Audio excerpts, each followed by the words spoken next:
wimp. Yeah.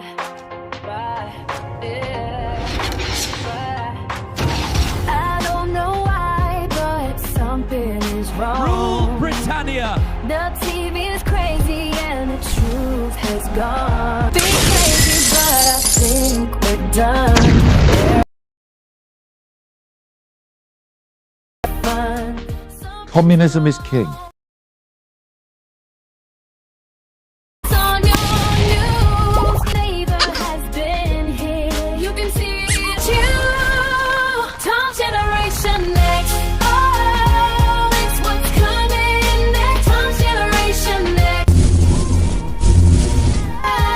Commander Worf, don't be a cunt.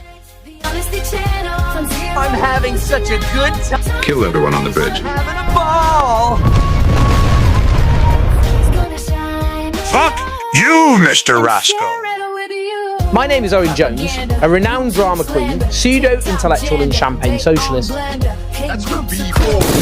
What can I do? People know the truth. Shut the fuck up.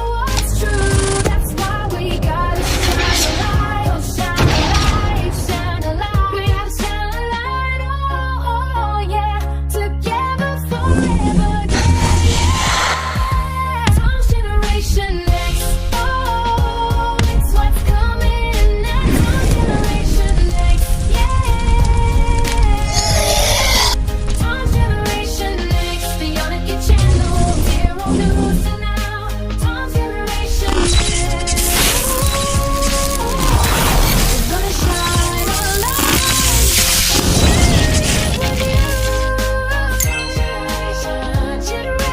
Generation X.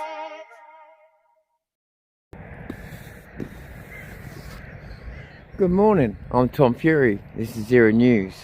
This is just a chill stream, not on it for anything serious, except maybe a heart operation or something live, you know. Other than that, it seems the influencer thing to do these days, right? Every time you go in a hospital, you just like got to take a camera with you. So I might go for a rectal exam next week. See if people want to see that on TikTok. Is there such a thing as a rectal exam? I just made that up. Yeah, sounded funny to me anyway. Look, beautiful shite. Beautiful shite. Beautiful. That's what I have to do around here. If I want to appreciate where I live, I have to walk one way all the time and go, yeah, I love it. Because if I turn around the other way, I'm like, oh, I hate it. So that's how I have to live. If I face this way, I'm constantly disappointed. I face that way, yeah, what a beautiful place to live in. So that's how I live. But even if I go to the forest, I'm literally going, yeah, it's great round here, it's great, just don't turn my head, don't turn my head. Good morning. I'm gonna throw an idea out there. I haven't got no AI to make that look real, have I? I'm gonna throw an idea out there. Because why not? It's stupid o'clock in the morning. 5 degrees. It's fucking freezing, by the way. Really cold. I'm sorry, I've got to do this. Another beautiful British spring. It was beautiful this time last year. It was 13 degrees by this time of the day. It's currently 5. Anyway, I've been talking about alternatives and stuff like this in terms of after the UTK. So I want to try and throw it at a different angle. Maybe if I throw the ball at a really gentle, soft angle, even the stupid people will catch it. So I'll try it this way. When dealing with the left, or even the centre right these days, anybody that is right of the left is considered to be... Don't even need to finish the sentence these days, do I? I'm going to do it for the slow ones though, yeah? Far right. Anybody left of where they are is considered far right. This has been going on for a long time now. And bear that in mind. So, then we get to the UTK thing, which I'm bored of arguing about now. But we get to that. Now, regardless of what you think their politics is, regardless of what you think they stand for, regardless of what you think anything else, the people that are turning up will be British people, right? Normal British people. When they go home, they will be demonised as being far right. Every single one of them. And that's something I think that people are completely overlooking in their tribal wars. The fact that it doesn't matter what we think in terms of media, in terms of how the Prime Minister and everybody else will treat the average British citizen that turns up there, black or white by the way, they will call them all far-right scumbags. Doesn't matter how many turn up, 100,000 or 3 million, they'll all be called far-right, which makes it more ridiculous the more people turn up. But my point being is, this is what always happens. Like I say, it's now moved to the centre. Even in the centre of politics now, you're called far-right if you don't agree with their politics. We've seen an example of that very recently, right? We've seen an example of that very, very recently. So, here's an idea for you. Considering that they think we're all far right, considering they don't distinguish between Tommy and other nationalists, in fact they consider him to be the worst, whether he is or isn't, it's something that creates that void I was talking to you about. Media go mad for it, even if it's mad to black it out or whatever. People go mad for it, and there's nationalist traffic. Now what they did the last time we had the UTK march was they came out in London in droves, the left, getting on their little literal soapboxes, yeah, literal, and they were trying to reclaim what they felt was taken from them. And I've never seen that before. I don't know if they can get this to happen twice, but the last time they seemed genuinely bothered by it. And this is what I mean by the void. If we'd had something in place to fill that void, because remember, to these people, you're either on their side or you're far right. They don't give a fuck about our internal politics or who's slightly more to this or who's serving what country. They just see far right or on their side. So with that in mind, as I said, they'll come out the day after decrying us. They will come out the day after. Where are we going to have any people to meet them? Last time we didn't, and they took over London and was decrying us everywhere. Are we going to have any people there? But we can't camp out there, nothing like that. I'm not going anyway, but I'm saying, are any people going to turn up for the day after to mount some opposition to that? Because again, it's not about defending the UTK march. Don't misinterpret my intentions. It's about the British people who will be branded far right just for going out.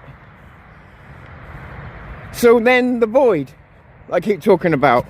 The void comes because it's nationalist traffic, regardless of whether they agree, disagree. We've talked about this. I don't want to go and boringly talk about the same things again. So I put an offer on, not an offer, but an idea on the table, a couple of ideas on the table. Admittedly, they're not groundbreaking, they're not ground shaking. The idea of putting them on the table was not to say, I have the perfect idea. It was to say, right, here's a couple of submissions, raise me, do better. So I'll say it again. Right after the UTK march, we need people in London. Not part of the UTK march, just people to battle the left if they come out. Not as a protest, as a reaction. We need people. I think we need to do a demo. Someone talked about doing something from Scotland down to the south. I thought that was really cool. Or, as I said, we even need to put something like flags, which are visible from space, or a message that's not space. Sorry, from a plane. Sorry, that we could actually shoot, or smoke, or something like, or both. Something where you could have it coming from every county. Or it's going to be difficult saying every major city because of what you're trying to do, but although you could do it. Again, I'm laying down a basic idea. Someone else could take it a lot further. That's the point. I'm not saying this is the perfect idea. I'm laying down a very fundamentally basic idea and saying we'll do better. But I believe we should do something. It's not about being in support of the UTK march. It's not about being against the UTK march. It's about the fact that there will be a lot of traffic around. There will be the left trying to reclaim everything, and I would like to take that away from them. But I would also like to show the government that UTK March, or no UTK March, that the British people themselves came out for a reason. And when they went home, they didn't forget it. It wasn't just a day out, it wasn't just a festival. So therefore, even if it's not the same people that go, the government don't know that. If we was to put up some show across the country, like I say, much smaller groups of people, probably cost not a lot of money.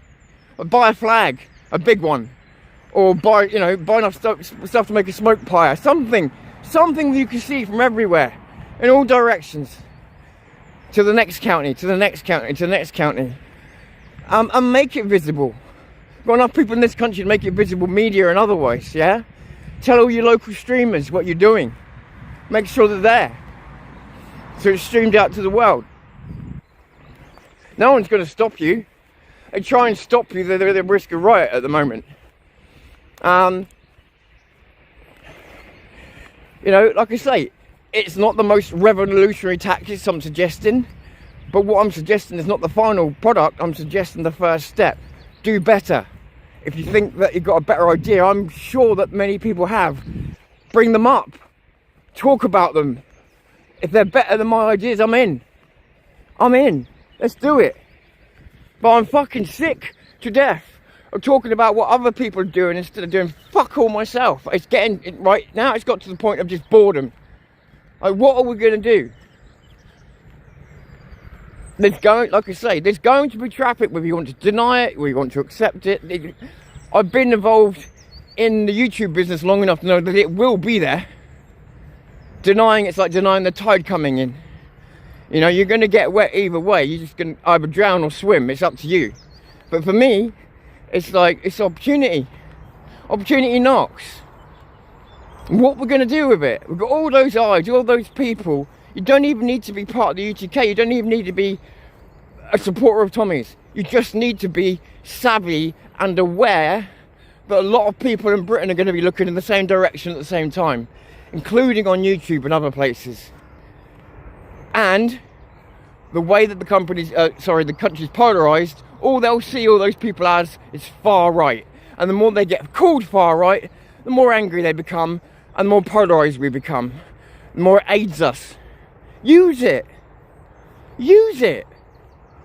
It's an opportunity. I've tried to say it in different ways, and now I'm saying it in a really basic, dumb fucking way, because I don't know how else to get this across. I'm willing to stand by my fucking self, if I have to, with the biggest fucking flag I could afford to buy in my own county, and I'll make sure I make a fucking noise. But if I do it by myself, what am I doing? Just making it myself, really, aren't I? And like I said, I'm not saying holding the flag up's the most revolutionary act. What I'm saying is, I'm offering that to you as a baseline for action. If there's a better idea, I'm all in. I'm all in. It's just a baseline action. Same as lighting up pyres, yeah? Because you see it from county to county. So it represents something. But again, I realise there's ups and downs with that. It's not really proactive in many ways. And I get that. So a better idea is always welcome. But I'm trying to start the ball rolling here. And I've been trying to do it like, gently, slowly. Now I'm just doing it like a wrecking ball. For fuck's sake, someone get some fucking balls. Yeah, I can't do it by myself. Look at the size of my channel. I've got no power here.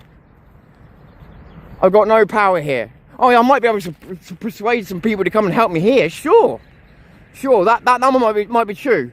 And but what I mean is, we need to be kicking ass as a whole for it to work.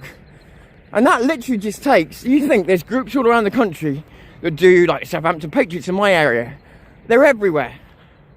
So each group, or each bunch of patriots in each place, could do something relatively cheaply, if not free, in some cases. Again, it's not about supporting UTK, it's not about not supporting it. It's about having situational awareness. It's about having awareness of the people and the traffic around you. If you claim to be on YouTube and claim to know what you're doing, then you'll understand the traffic will be there. Like, that's part I guarantee you. Your effectiveness in tapping into it is on you. But people are going to turn up because they're desperate. They're going to turn up because they're desperate. So guess what? I hate, and I don't mean this to sound manipulative, but in some ways everything's manipulative. Tap into that fear. Because we've all got the same fear, so you're not tapping to anything you haven't got yourself. Tap into that fear. Promote things like Restore Britain. You know, what about if a Restore Britain flag went up in every fucking county? For all these mouthy people that claim to support it, well, money where your mouth is. And I'm sorry, that sounds passive aggressive. I don't mean like that. I know some people can't. But I'm talking about the people that can, and the people that constantly throwing stones at everything. And don't get me wrong, I know some people, like, again, I'm one of those people that tends to think protests don't work, but I think that, like I say, the left need to be taught a lesson from last time so that they don't get to retake things, they don't get to throw the toys out the pram and have law passed and stuff like that. In fact, what they get to see is that the festival, as everyone's calling it, UTK, never ended, and it carries on through the summer. And actual fact, it's not about UTK, it's about the people of this country having enough. And they'll go wherever they see hope.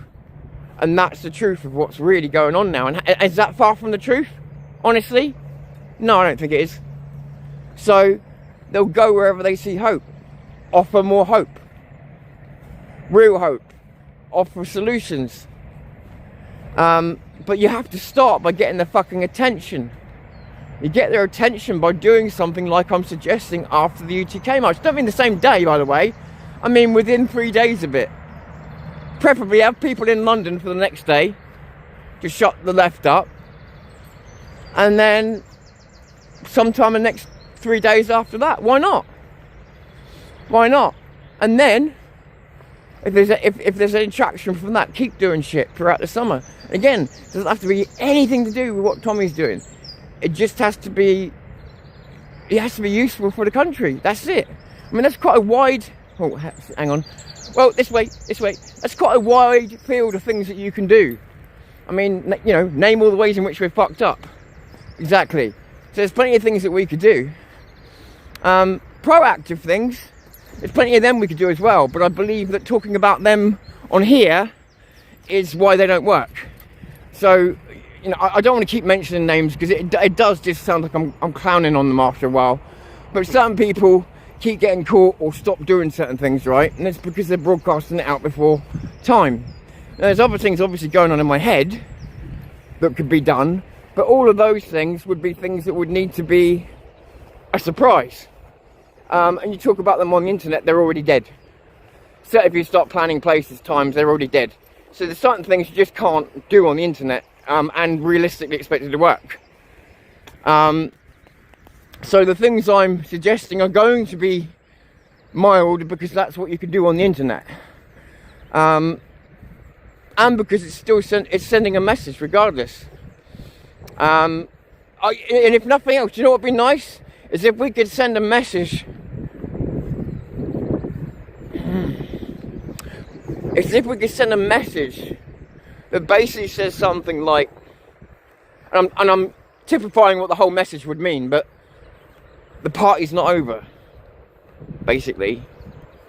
As in, you thought that was a festival, you thought that was a release valve, you thought this was going to pacify the people of England, so you let it go ahead. No, all you've done is mobilised us for the rest of the summer. And I'm talking about the British government. And this summer may be a summer of hell for everybody, especially the establishment. Something's got to give. And there's a lot of people who are going to create self-fulfilling prophecies as well. You know? This is why I said to you yesterday, that we need to be kind of considering our neighbours. Like, my neighbour's lefty. But he's not, like, extreme. And he's alright. And we considered not speaking over that. And I realised, like, other than his He's got some strange beliefs about what he thinks I believe, which is half the problem. But we realised, both of us, that we'd be better standing back to back fighting people if it came to it. That's left and right. Think about that. Who would have thought? Who would have thought?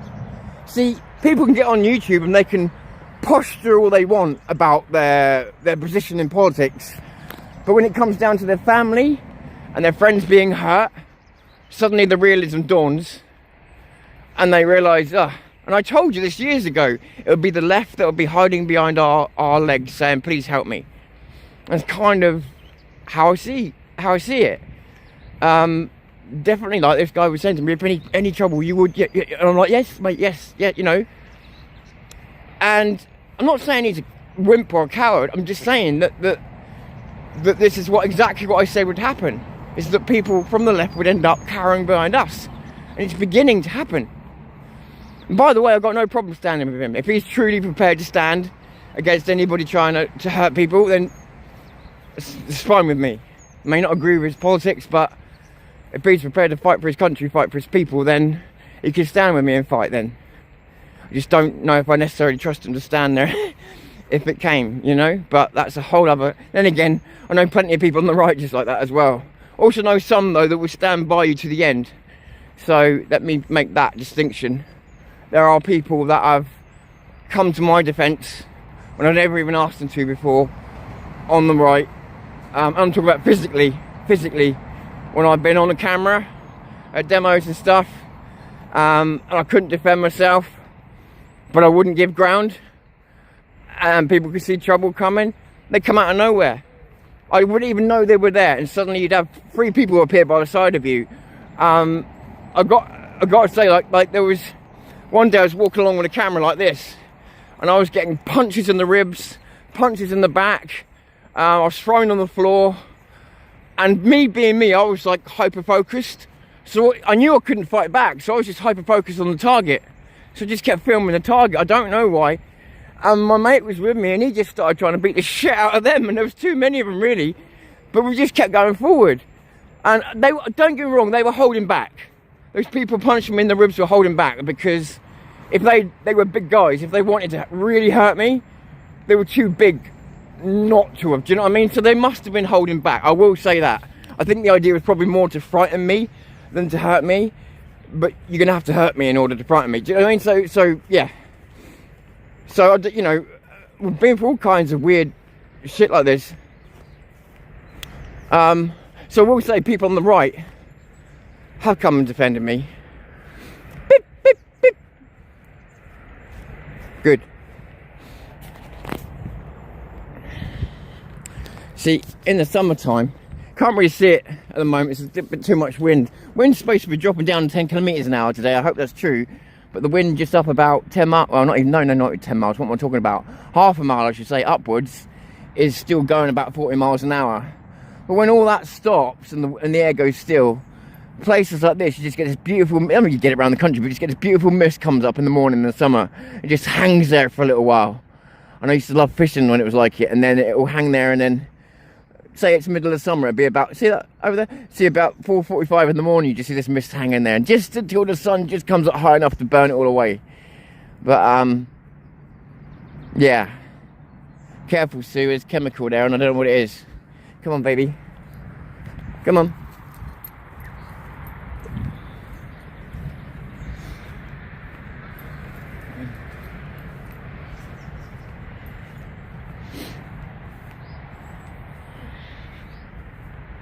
I said just a bit of a chill stream, yeah, so I'm no major points to make. I may even unlist it. I don't even know why I turned it on, just did. Let me see if anybody's on. Hey guys, remember I can't see all the chat. Is that you, Spawn? Shit, no glasses. Did I not bring my glasses? Make that as bright as possible. I might be able to see you. Good morning. They should, shouldn't they? Gather in every town centre, every, like, so like there's, where I am, okay, town centre wouldn't do you much good, but then there's fucking great big fields where you could do stuff that would be seen for miles, or landmarks. And like you say, the town centre's perfect. Perfect. And like I say, you don't even need maximum people, you just need maximum symbolism. You know? Maximum effort. No, maximum symbolism. So you've got the symbolism there, you don't need so many people because you put the symbol up, right? Look what I did with Welcome to Southampton, you're just one little flag.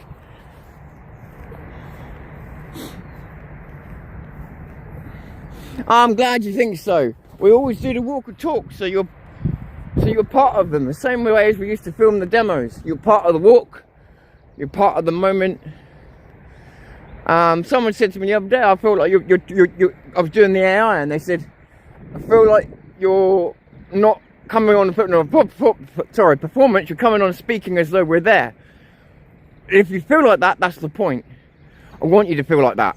I don't want to be like, oh, I'm the creator and I've got so much talent and I'm so much better than you. I'm going to talk down to you for the next half an hour. I want it to be a conversation. I want to go, if I feel awkward about something, I want to be able to talk to you like we're sat in a pub going, oh shit, did you see that over there? Because it's natural, it's real. So I'm glad if anybody feels like that, that's job done. Every time it feels, I mean obviously when I gloss it up a bit that's harder, but every time it feels like something a bit more of a lecture, I failed. But if it feels like we're having a conversation, that's good. That's good. Obviously when there's not so many people in the chat like this, my conversation tends to meander between neurons, so I can end up anywhere. Like this fucking weather, sorry. It was supposed to be 21 yesterday, and it's about 17, but it wasn't the 17 that bothered me, it was the fucking cold wind. It was so cold. We've got the same easterly wind today, which in the middle of summer would normally mean heat wave. But look, it's still moving about 40 miles an hour. Down here, it's supposed to be dropping about 10 kilometers per hour, which is much better than it has been. And it does feel a bit better down here. But the trouble is, I can't rely on this being the maximum wind yet, because as the sun comes up, it's this time of year, the sun's strong. So what happens? It heats the ground, and we got a cold air dome over us at the moment, which means that cold air is constantly falling to replace the hot air. We haven't got like enough, we haven't got the strength of heat to keep that out like a dome yet. So any little gust of wind is going to feel like someone dropping cold water on you at the moment with this current air we've got. So and because it's so early in the day, I'm like, ah shit, if the conditions are the same as yesterday, the moment that sun comes up and gets to about 10 o'clock, the wind's going to start picking up, because the heat's going to be trying to swap with the cold. I hope not.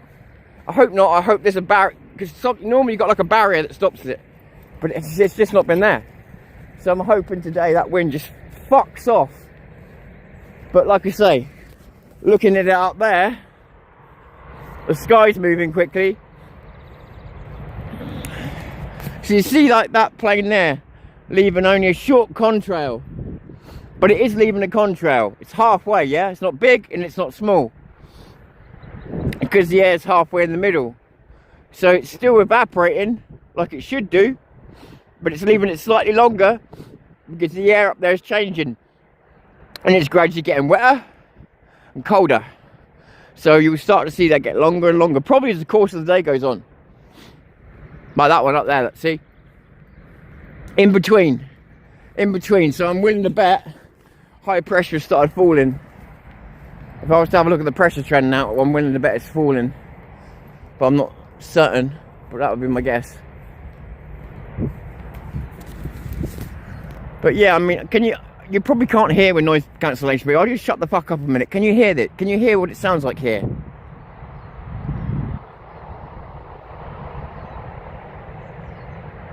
Can you hear that bass noise?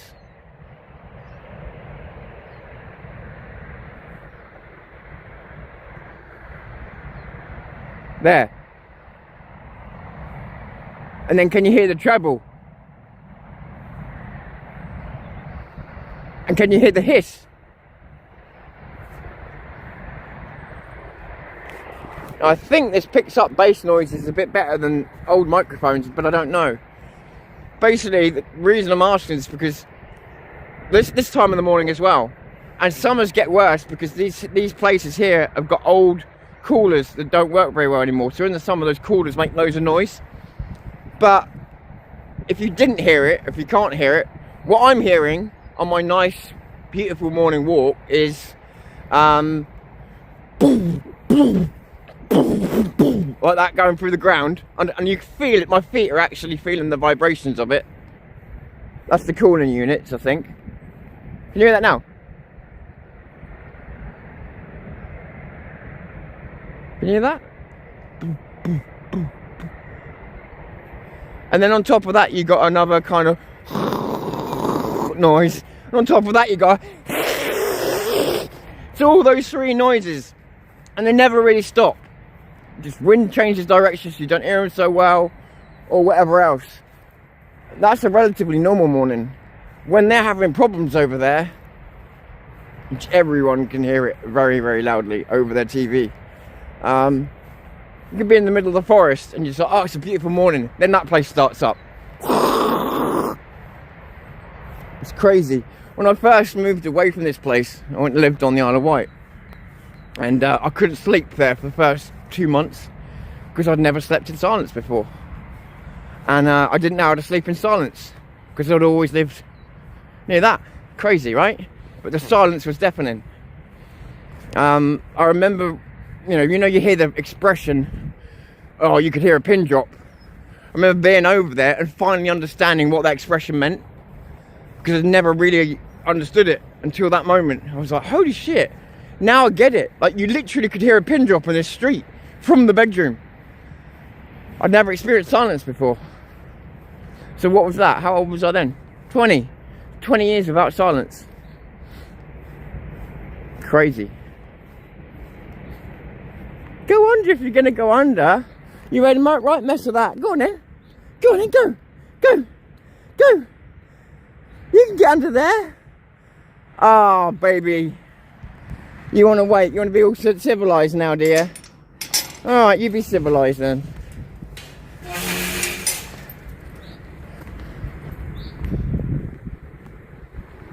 Yeah, so my beautiful summer's been delayed. But at least it's blue skies, at least it's sunny, and at least that fucking wind has calmed itself down a little bit.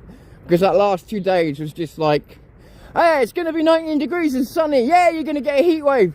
Oh, by the way, there's going to be a fucking gale force, fucking tundra wind that's going to make you feel like your balls have been hollowed off. But don't worry about it, it's great weather. So, yeah, it's starting off better at least. Who knows? Who knows? Hey, Sue! Birdies! Birdies! Get 'em! Get 'em! Get 'em! No, birdies! Get 'em! Dum-dum! Birdies! Birdies! Get 'em! She fails every time, it's so funny. What about those ones? What about those ones? Look! Ah.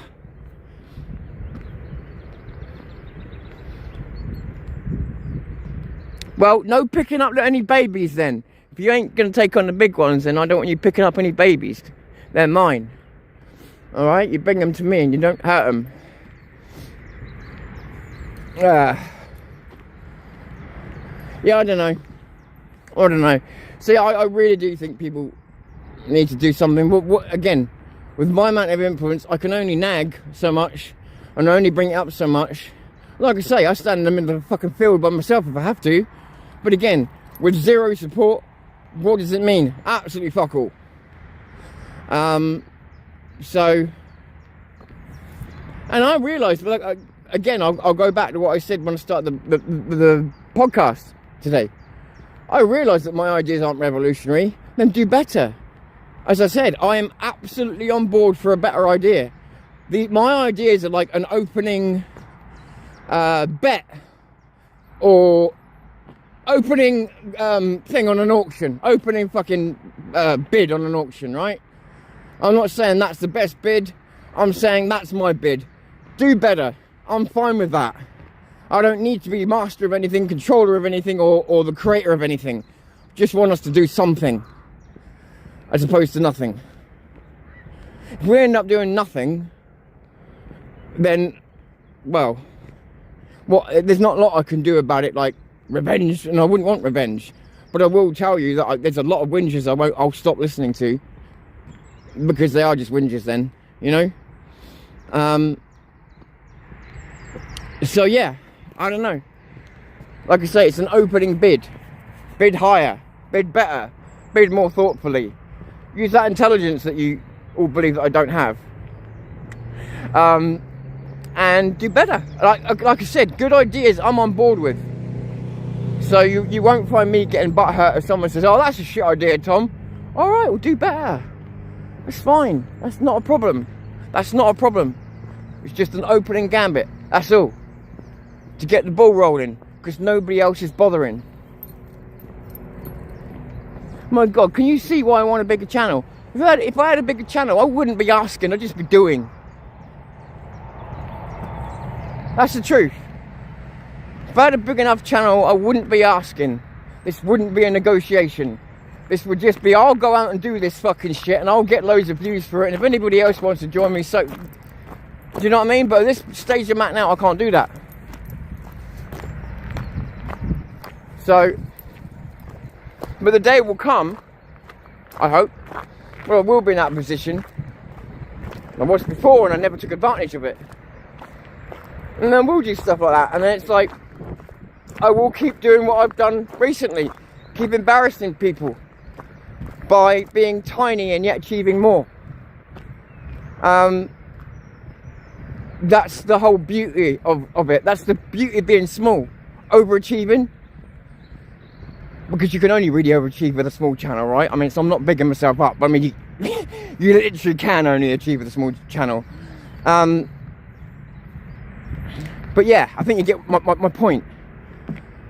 All these big people that talk big games do big fuck alls, and you notice it. It's just content, and don't get me wrong, there's nothing wrong with content. That's what you're on YouTube for.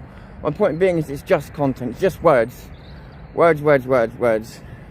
And there's people out there, I feel, now again, I could be wrong, but I feel like they want violence. Now they might be right, that might be the only answer one day, I don't know. But if you want that, if you truly want that, you should very well, especially if you're calling for that, you should be the one heading it up. You should be stood at the front. Not in another country, not at the back, not safe at home, not doing a podcast about it. You should be up the front.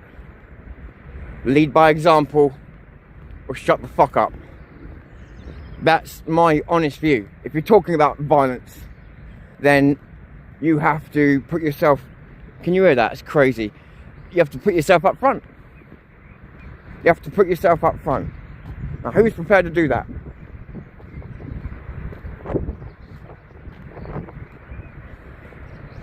Those types of things tend to be best off not planned. And they tend to be organic, which is why I keep saying, get stuff in. Be prepared. Because I don't want there to be anything like that happen. But, whether it's strikes, whether it's mass protests that come out of nowhere, whether it's because someone's killed yet somebody else, there's going to be a trigger point, probably this summer, that blows things open in a way that we may not be able to control. At that point, you're going to be glad that you got that extra food, and you're going to be glad that you make sure your kids got enough stuff. Do you know what I mean? Especially if it means cohesion. Like, it really will, honestly, being prepared or not could be the difference between going, do you know what? I'm going to back these, say, farmers or truckers or whatever else. I'm going to back these people and I'm going to watch this government burn. Or, I didn't get prepped. My baba's running out of fucking stuff. Bollocks. I'm not supporting this. And that's how it works. That and infiltration. Because the government's been 500 years infiltrating us, dividing and conquering us. And whether people like to admit it or not, see, people give the government credit for all the wrong things. Technology, they're shit at. All these other things, they're totally shit at. But the one thing they don't give them enough credit for is their divide and conquer. Our government has been one of the best dividers and conquerors in the entire world, and they've been doing it for 500 years, and they've become very, very efficient at it. Very, very good at it. They've nearly perfected it, to be quite frank. How do you think the English lion was tamed? Truly. It's only the amount of bullshit I think they've thrown at us that's finally waking people up, because there's only so much bullshit people can believe. And I think that's a massive part of what's waking people up, is that they can see one thing being said on the TV and another thing happening on their streets now. There's no hiding it anymore. And that's it. So you don't need so many people kind of highlighting certain things. People know it. They just don't know what to do about it now. And that's where everyone falls short. Solutions. And they fall short not because they're lazy, stupid, ignorant, because solutions ain't fucking easy to the problems that we've got. And when you look at them at their heart, like, I don't even know how we win. I do, but I don't know how it's possible, is my point. Without turning us into a third world country first and potentially being invaded. I shit you not. Don't forget, America had plans to invade us right from the time when we set an empire. And that plan's never totally disappeared. It was discussed when 1942, when Britain went bankrupt, it was discussed whether Britain might sell the land to Americans, destroy it, or I can't remember what the other option was. There's 3 options. And that was discussed, because we were broke come 1942. I think it was 1942, yeah. So the idea that we wouldn't be necessarily taken over or whatever else is not. It could happen.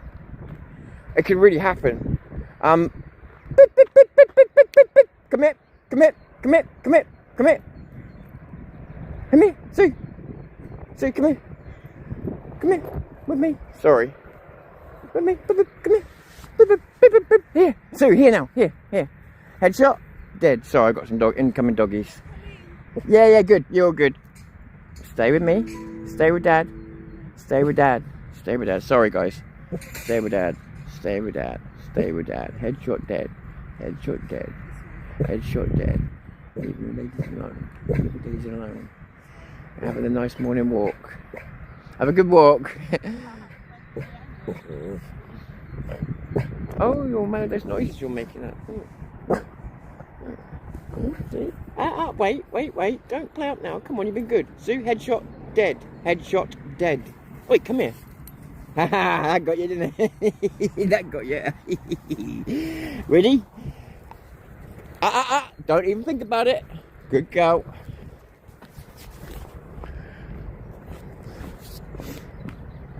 I don't know why you're pretending to be too precious to go underneath them. Honestly, who are you fooling? You wouldn't believe the amount of layers of clothing I got on to come out here this morning. Now I'm warming up. Even though yeah, whatever.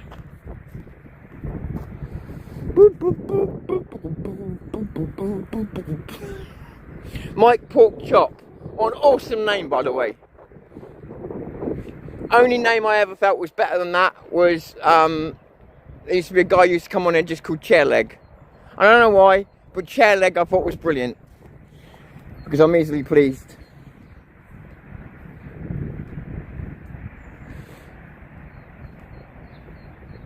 What have you sacrificed for your beliefs? Anybody can talk but never have the balls to do it. Are you talking to me? What have I sacrificed? Not as much as some people. Like, there's some people that have gone to prison. There's some people that have been, like, had their banks taken away and stuff like that. So I haven't suffered as much as some people. What I can tell you is that I've given the last, what are we on now? 26, yeah? So from 2015 to 2018 I was researching. Then from 2018 I started covering the demos. 2020-ish I worked with Tommy Robinson on the Rape of Britain. 2023 I made my own documentary, Welcome to Southampton, where I went over and documented the state of Southampton, the migrant hotels and stuff like that. I worked with obviously Danny Roscoe, I work with Voice of Wales. I have had death threats to my family more than me, which was what more bothered me. I got labelled by far right, by RT and the Mail Online for being there, just for being there. I've been locally misrepresented now. It's known what I do locally. Unfortunately, slipped out. So now I'm the far right guy. And I sacrificed about £11,500. Does that answer your question? So no, not as much as some people, but it made me broke, fucked my mental health up, made me unemployable to some people, put a target on my back, not just with the left, but with Muslims, everything else. I gave up the better part so far of 8 to 10 years of my life. So I've done the talking and I've done the walking. As I've said on this channel this morning, I don't mind getting out there and doing something, standing right by myself and doing it if I have to. But if other people aren't doing other things in their county around the country, then my effort counts for nothing. When you've got a channel this small, you need help from other people in order to make it work. Otherwise, like I said in my earlier video, if I had numbers like you used to have to do bollocks to the rest of the country, I'll just throw it anyway, I'll just do it anyway. But I'm not in that position. And I can't make other people do things around the country, but I would at least throw my own thing. And even if there wasn't people there would be something of a landmark or something that I could film and put out there and give to other people who I know are big creators who could get it out further. I would do my bit, and as I have done before.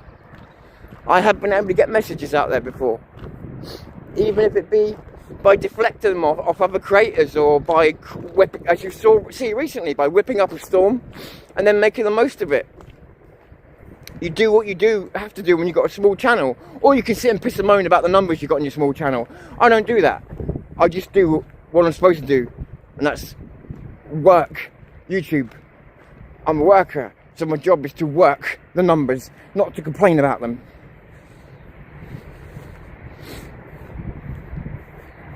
So I hope that answers your question, mate. Or was I supposed to say, oh I haven't done anything? I wouldn't come on here and ask people to do shit if I hadn't done it myself. I just wouldn't. It's not my style. And all I'm asking to do is for people to match my effort. I'm not asking for them to do anything I'm not literally prepared to go and do by myself. They can go in crowds, I'll do it by myself. I don't give a shit. Like, I'm too tired to give a shit anymore. I'm not trying to be hard, or like, when I say I don't give a shit, what I mean is I'm tired of walking on eggshells for people, including the police, including all these other cunts. Yeah, so I'll stand in the field and I'll get arrested by myself if I have to. So be it. I don't care anymore. And that's the biggest danger that the police have got, is the fact that we don't care anymore if we get arrested, because we know that they're not doing the jobs anyway. What does it matter anymore? It's not the black mark on your name it used to be, because now they're just arresting anybody for anything. So why do I give a fuck anymore? You know, and I'm sure I'm not the only one to feel like that. So again, I'm not trying to be hard, man. I'm sure a lot of people feel the same way.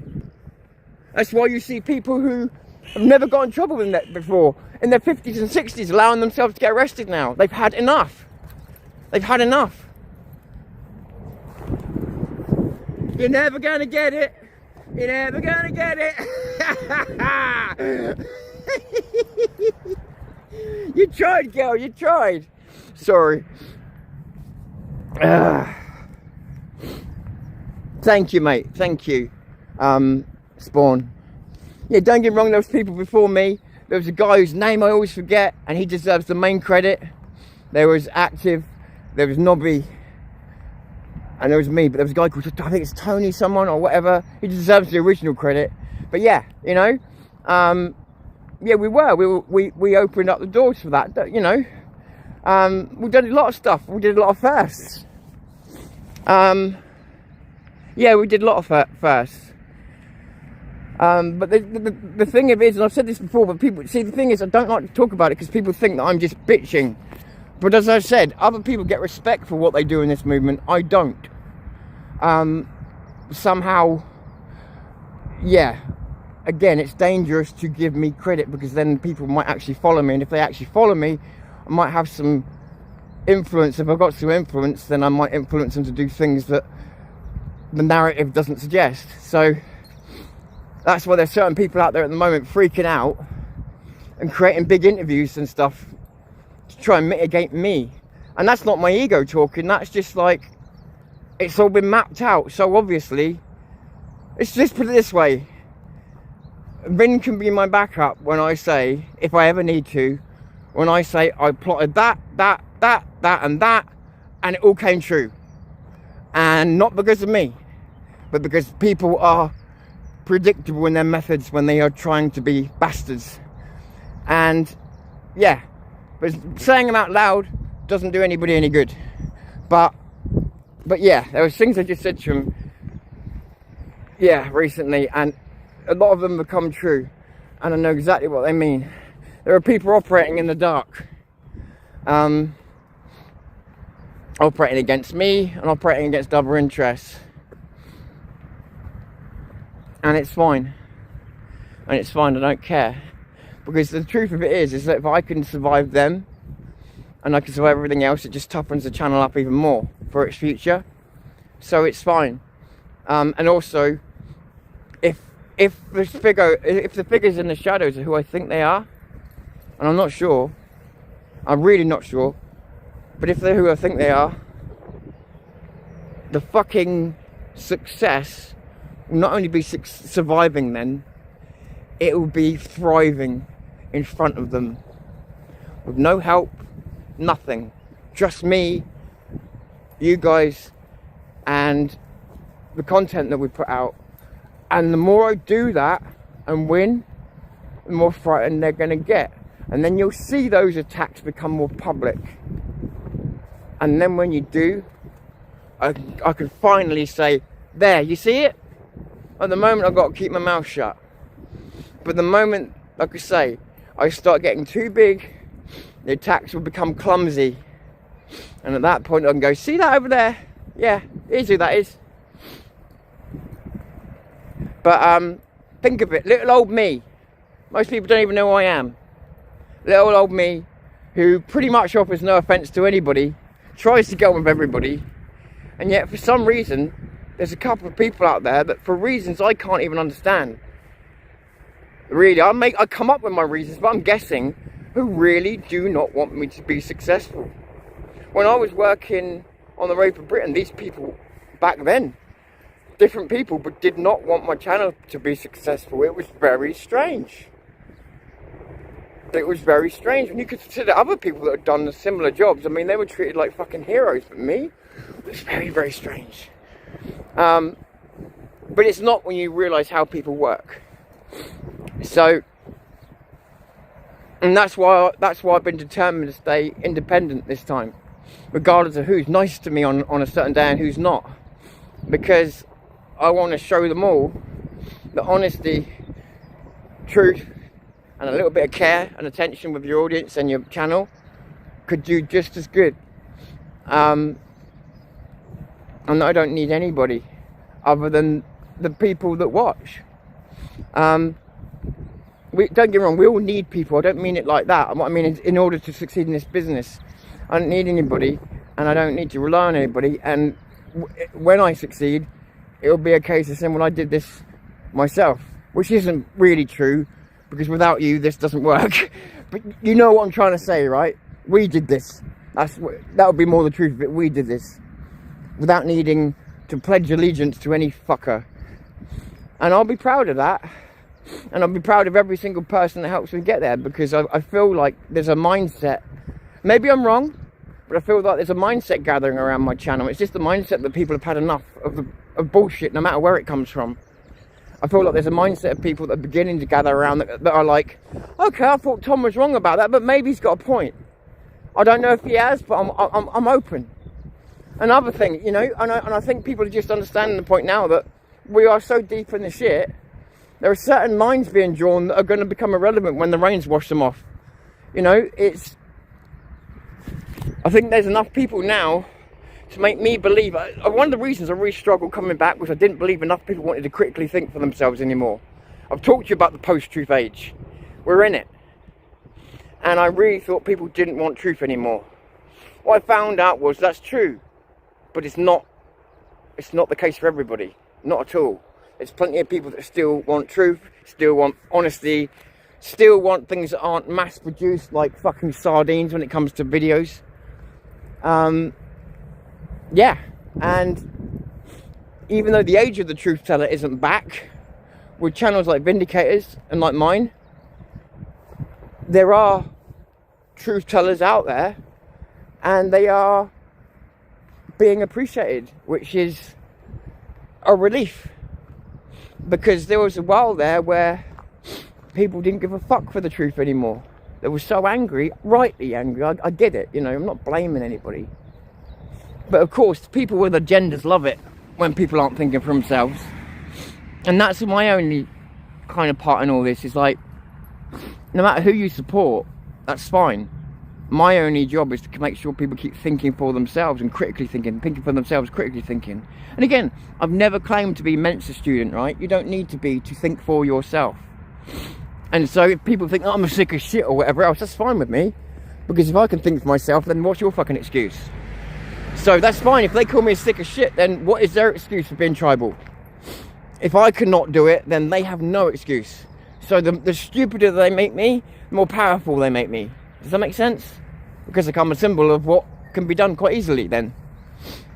And it proves you're choosing to be a certain way. If you try and put me in a box, it's gonna go badly for you. You can consider me Houdini in that way. This isn't me chirping off the ego this morning. I hope you realise there's some satire mixed in here, right? I am fucking about a bit. Houdini, who the fuck do I think I am? That's funny, sorry. Fucking Houdini. You can tell it's early, can't you? I hope you're all alright this morning. Sorry, 1 second.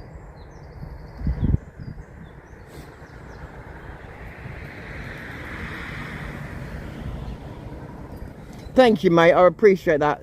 Sorry, let me check. I've got my glasses on. Is that agents? Oh, sorry, mate. It starts with agents, yeah. I could see. I haven't got my glasses with me. I apologise, but thank you. I appreciate that. I really appreciate that. And listen, I understand. I understand about the bitching. I do. It's like when I first started this channel, one of the people that came on, they said, you're not one of those channels that goes up to, like, in demos and starts pushing the police and then saying, hey, look what a terrible job they're doing. And I totally get it. I totally get it as well, you know, like, as I was saying the other day, people are monetizing misery. There are people that are happy to be living like this. There are people that are happy for the hotels to exist because it gives them something to film. And again, that doesn't mean everybody, but I'm just saying there are people that are happy to be miserable. And the other thing as well is like that's actually a human trait as well. Like, people don't realise when people act like a victim and that's not just a lefty or whatever trait. Like, we become used to misery. And believe it or not, to a lot of human beings, and this will be hard for a lot of people to hear, and they will reject it because it's one of the worst truths you can hear as a human being. People are more afraid of change than they are of misery and suffering, because they're already used to the misery and suffering because they're living in it. And you can get someone to realise the misery and suffering they're in. You can get them all the way to the point of looking over the parapet and going, oh my God, I see what you're talking about. And then you mention the word change, and they go, what? Change? That means responsibility. That means actually doing things differently. That's fucking scary. Actually, can we do this later? My leg's hurting. I need to go home. Seriously, that's what happens. And I'm talking about, we're talking about drugs, whether you're talking about mental health, everything. When somebody has been in a situation, it could be someone who's getting a beating from their old man, right? When someone's been in a certain situation for a certain amount of time, they become used to it, almost afraid to leave it, because change is more scary to human beings than suffering. We can adapt to suffering. change we can also adapt to. But before we do it, and I'll give you an example of that change thing, right? How easily that works. When I was younger, I deliberately, when I was younger, went from job to job to job to job. And the reason I did it was because the first job I had, I remember seeing this guy, and he was about 40. And he said he had kids and everything else. And he used to come in the morning. He looked suicidal. And that's not over. And he would just be so down. And I would try and lift him up. I go, mate, well, come on. And he's like, I hate this job so much. And I was like, then fucking leave. If it's making you like this, like, I can see you're ready to do something to yourself. Like, leave. I can't. I've got a mortgage. I've got a family. And I just remember thinking, Jesus Christ, if I ever become that scared to leave a job, I'm going to kill myself. So I left my job, left myself in total money shit, and to see how quickly I could get another job, I was re-employed within a week. And then I did it again a year down the line, just to prove to myself I could keep getting re-employed. So I never had that fear. But human beings are afraid of change. Truly afraid of change in a way that people don't understand until they're in it or they see it. So that, think about how that applies back to everything that I've been talking about today. And that's the real truth, the fear that nobody talks about. Told you it's going to get uncomfortable here sometimes, but it's the truth that nobody talks about, the fear of change. People are happy to monetize Muslims doing stuff like this on the streets every day, but not prepared to actually stop them doing it. Why? Fear of action, fear of change. Why do you think so many people are fearing now the very thing that they've been calling for, mass deportations and everything else? But now there's a lot of people getting cold feet. Why do you think that is? Because they know it comes with suffering. They know it comes with issues. They know it comes with risk. They know it comes with change. One way or another, we're heading for a massive change. That it won't matter how many of us do or don't stand up, it's coming either way. Everybody can see that now. Everybody can see that. And as I said, one of the first things I believe we need to do, which is why I mentioned doing this county to county thing, is that I really believe we need to pull together as communities. They've destroyed us as communities. They've done everything they can. If we don't start at the community level, everything else is pointless. We need to pull those communities back together. Those communities are what have the fighting chance to stay together. Those communities are what help each other out during difficult times, during strikes, during war, during all kinds of things. Communities is what used to make this country strong. Communities is what got through this country through world wars. Not tanks or money. And that's what we don't have right now. We need that. We need those communities. And no matter how bad your community may be, you need to find the good people in it and make them solid. Be there for them. Make sure you know they'll be there for you. And like I say, with the stocking up stuff, and then it becomes easier then. But people do need to start thinking about communities. Do start need to get more active in them. Get more involved, even though it may not normally be your thing. Even I am. I fucking hate mixing with people. But even I'm getting out and mixing with people. Just over there, I'm trying to get an allotment. Oh, what do I want with an allotment? But they're building a different type of allotment over there. We can have fucking animals over there, all kinds of things. We're trying to build a community. It's a great place to measure the temperature and all kinds of things. It's where you're going to meet counsellors, just all kinds of people over there. Trying to get myself out in a certain situation where I wouldn't normally. Because I really do believe we are at that stage now. Where we need to be thinking on all levels. Like, I hope it never comes to it. Don't get me wrong. But yeah, stronger councils, which they're trying to take away from us at the moment. You know that, right? The big cities are trying to buy up and destroy all the small councils. There's a small council here. Now, I can't prove this. But many of you that saw my old channel saw me documenting this area over the course of 4 years, each year getting more Islamized. And I'm talking about specifically the New Forest as it became a national park. And there were certain areas that were becoming owned by Muslims. Not owned monetarily, but owned because they would always go there and push everybody else off. And Mustafa's down the beach doing certain deals on the phones. I wonder what that could be. And other things. And then I said to you, somebody was putting more poppies up. Somebody was putting more World War memorials and that up. The next thing I know, the ferry that's carrying these people from the migrant hotels over to us, oh, it's broke down and we don't know when it's going to be back in service. Mixed with that, then, the years that these people have taken over the top of the beach that I go to, the place where they have taken over the top of that beach has been razed to the ground and in its place, and it couldn't be more apt, could it? For everything they hate. A World War II replica, what do you call it, assault course for kids. So, directly where the Muslims were. And all along there, memorials to certain specific people in the World War, all the way along. Their presence is gone from that beach. The gatherings are gone. I don't know who's done it. I don't know how they've done it. But someone has stopped this area from about 3 years ago, which was going completely Islamized, to now they're actually receding back out of the area. Someone in these councils must be doing that. I don't know who, I don't know why, but good on them. But now, and this council owns the Isle of Wight as well.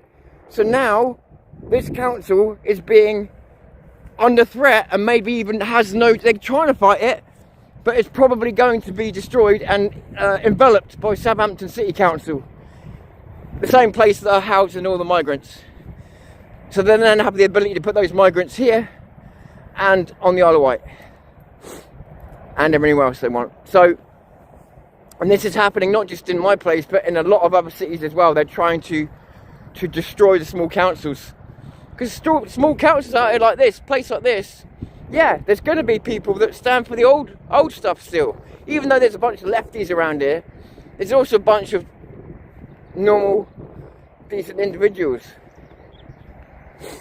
I mean, this area actually used to come up conservative, so it's always hard to tell. It's always hard to tell. Again, the minorities make the most noise, so you never know who's really majority around here. I remember I nearly got into a fight outside of a cafe, just up the road there, because I said the name Tommy Robinson on my phone too loudly, apparently, for someone, and that triggered him because I said the name Tommy Robinson.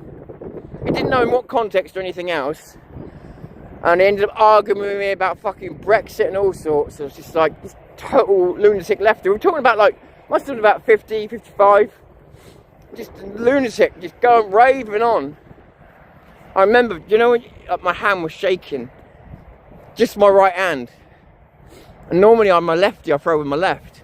But I just remember my right hand shaking because I didn't want to hit him with my left because I didn't want to, in case I did hit him, I didn't want to knock him out. But you know, when have you ever had that, your hand starts to tremor because you want to throw that? And I was like, no, don't, you'll be the bad guy, it's just like, no, this guy has already made a fool of himself. And I really needed to walk away, so I did. And he tried to sabotage that, but I just walked away from it. It's like what I remember being the Donald Trump, anti-Donald Trump march, but going as me, and I was interviewing people on that. And then when I got to the Socialist Workers' Party tent, I remember my mate Dan said he wanted to punch the screen because I was having a really nice conversation with one of them. And this other guy was in there and he wasn't speaking very much. And I mentioned Tommy Robinson's name. Only because this guy brought his name up. I didn't bring his name up. And this other guy came rushing out the tent and put his face in my face like this. So I had the camera. Don't forget, I'm unable to defend myself properly. So I've got one hand like that, protecting myself from a punch.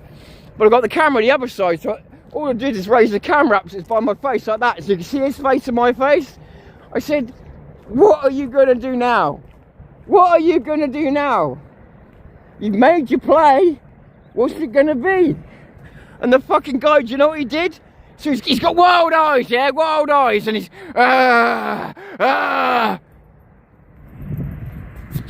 If you're going to hit someone, you hit someone, right? So when someone does that, mad dogs you and all the rest of it, if they ain't hit you by that point, they ain't going to. They ain't going to. He should have hit me while he had the opportunity. And I knew it. And so you're just mad. You've got to just understand people. If they want to hit you, they're not going to advertise it in case they miss. Well, people don't understand about fighting. If someone wants to hit you, why would they advertise the fact beforehand? If I'm going to hit you, I ain't telling you. I don't take a chance of you ducking or me missing. Do you know what I mean? So you don't come out with a mad dog shit, you just do it. So when he did that, I knew I had him. Right where I wanted him. So I just held the camera there and I started laughing. And then he goes back into the tent. And I said to him, what was all that about, mate? I said, you tried to assert your dominance and it didn't go down very well, did it? And he was going, go away.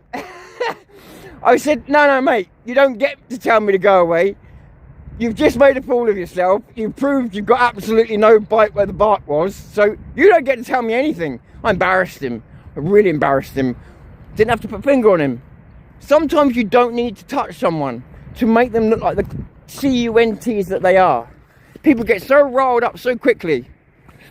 But if you've had a couple of punch-ups, not that I'm proud of that, you know when someone's really prepared to hit you, and it's not when they go in your face like that. That is pure intimidation attempt by someone who is probably not very good at fighting.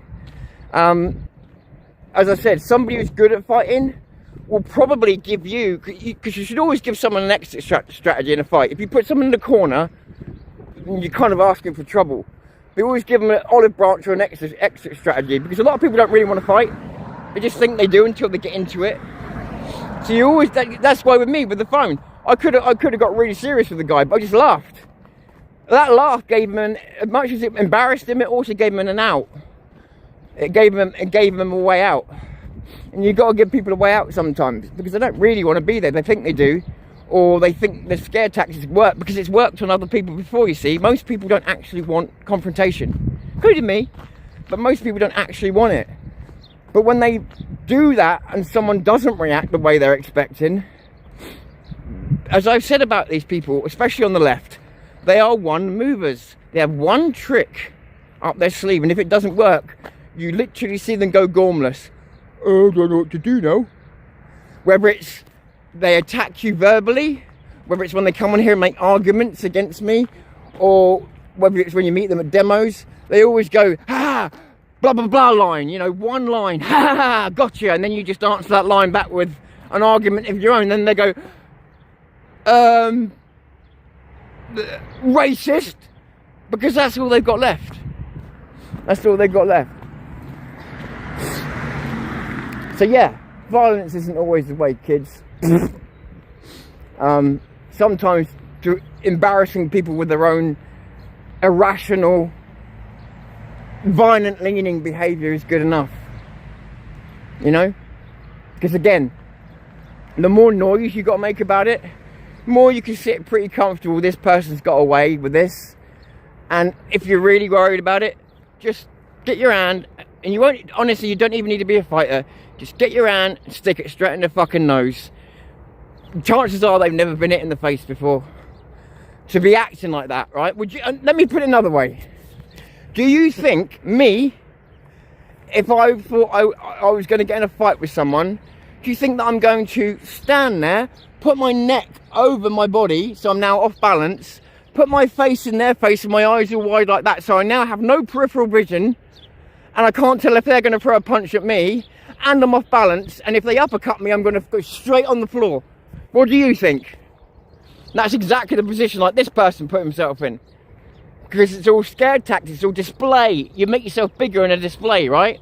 So it's display, but in a display, guess what? You're not balanced. You're not ready for a fight. That's what I'm saying. The other thing is a good shove. I'm not teaching self-defense, but a good shove to someone like that. While he's displaying, he's off balance. Just a quick bang! Nice Tai Chi push to the chest. Nothing fucking technical. He'll go flying halfway across the fucking... because he's not ready for it. Because he thought you were going to back down. And you won't need to throw a punch. You don't need to hurt anybody. You just deflate their ego. He's done. He's done. Yeah, he had nothing to bring at you in the first place. He's done. But better still is if you get a camera out and just let them make fools of themselves. Then you don't need to touch them. You just let them show what mongrels they are. That's the best form of victory I've ever had. Because I literally get to stand there and laugh whilst never having to even say a rude word. That is the best victory ever. Yeah, I'm up early this morning. I keep falling asleep really early, and it's doing my head in, to be honest with you, making me a bit unhappy. So the only way to counter that is to get up early and try and get out in this while I can. But yeah, I mean, I was falling asleep about 7 o'clock last night again. It's doing my head in.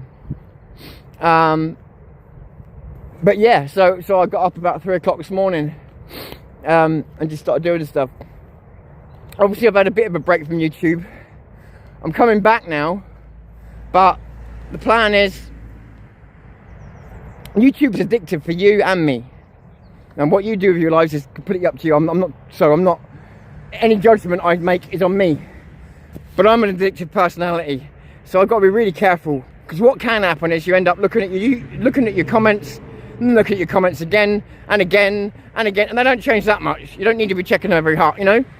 And it can become a habit, or to go live again, to make too many promises to different people. You know, you spread yourself too thin, and it becomes everything. And I learned before that doesn't work in the long run. So what I'm trying to do this time is go, right, like this morning, do a bit of podcast this morning. If I've got any ideas or anything else to film later on, fine. Like yesterday, I did that video for you that's formatted and tidied up a bit. But what I did was I used my talents in terms of experience to go, right, I wanted yesterday off. So that was filmed in 22 minutes and edited together in about, I don't know, about another 20 minutes. It was quick. So it didn't take much out of my day. Other videos will take a lot more out of my day, obviously, and the lives do, but I don't mind that. So, but what I was doing, like in the old days, I used to be wake up in the morning, think about the podcast, all the way till I go to bed, and it was not healthy. Now what I'm trying to do is, especially now it's summer, maybe something early, maybe something late, but the daytime, other jobs, work, family, all that other stuff. This time round, there's going to be 8-hour breaks from the podcast. When a video goes up, I walk away. And that's what I've been teaching myself to redo over this last week or two. It's just to walk the fuck away when I've made a video. So if I don't get back to your comments straight away, it's not any disrespect. It's purely me protecting myself from YouTube's engagement engine, which is designed to make creators like me go, oh, let me see if I've pissed everybody off and lost a load, you know, let me see any excuse to log on. So it's make a video, F off, go do what you got to do, come back, check it later on, you know. If I can do that, I think I could finally lead a balanced YouTube life. This time where I could grow a big channel and not need to quit, not need to take time off like I did before. It's about balance, like everything in life, but it's really hard to balance this shit. But it's not impossible. And that's what a lot of us creators do, is they make excuses about how impossible it is. It's not impossible, it's just hard. There's a difference. And so I refuse to go with this impossible line. And I'm going with no, I can control this. And hopefully you as my viewers will tell me if I'm not controlling it. And say, oi, twat face. Take a break because you're becoming unrelatable and annoying. I'm relying on you for that, right?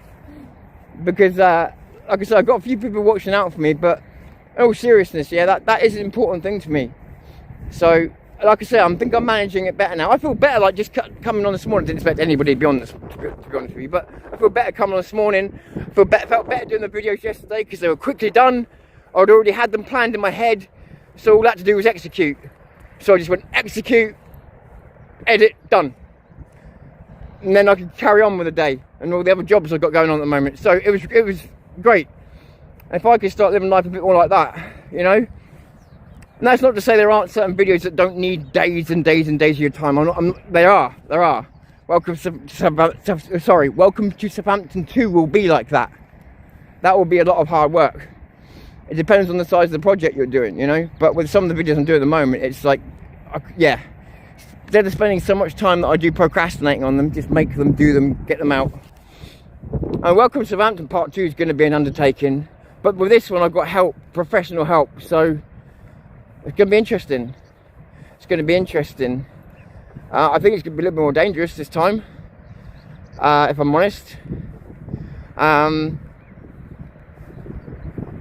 Yeah, I do. I don't see how it can't be, but because of the way how things have got. But it needs to be done. It needs to be done, especially as the way Southampton's looked at. So, a lot of people in Southampton's done some fucking good work, but this one, I think this one's down to me. And fair enough, they've done so much good work. This one's down to me, but I'm going to go and show what they don't want you to see.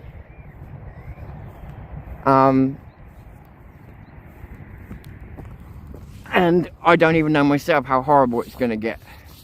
I'm worried about it. That should give you an idea of how I feel about it. I'm worried about it. Like for the first time, like Vin said to me, "You're not doing that alone. You're not doing that alone." And I was like, "Yeah, I'll be alright." And for the first time I went, maybe I won't. First time since I've been doing all this, maybe I won't. And I said to Vin, I said, "Look, I don't care what happens to me, but if I go and do it and then the camera gets taken, then something would have happened to me and it would have achieved nothing."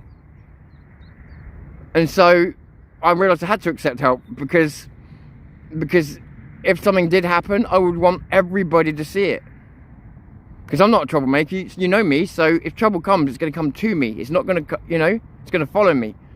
So yeah, I do need help showing what's there. Because I need to make sure that whatever comes out, gets to you. And you get to see it. Because there's so many scenarios I worked out, and I realised if I'm by myself, there's almost no way of doing that. Not unless I shoot it live, which would then put my exact location to be found. Do you know what I mean? So, have I reached out to Pompey John? No, I don't know who that is. Pompey John. I wonder if I know him under a different name, because I know a few people. It's good. There's a few people down south, like Lauditz. Is a good guy. I don't know so many people in Pompey. I actually used to. I used to have a good friend called Jay Goose, but he's passed away. He was really, really cool. I miss him. I do miss him. Good morning, everybody. Sorry, I didn't see you all come on there. Good morning. Good morning, everybody. Oh, sorry, guys. Oh, that contrast has gone a bit crazy, isn't it? Don't know why it's done that. That's not me, guys. That's the camera. Sorry, let me just try and go back a bit.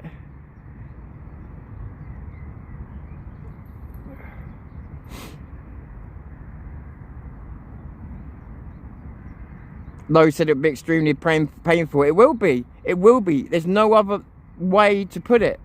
There's no nice way to put it. And if he said anything in a nice way, he'd be lying. You know?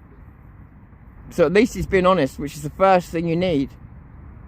Good morning, Jenny. Is that Jenny? Yeah, Jenny.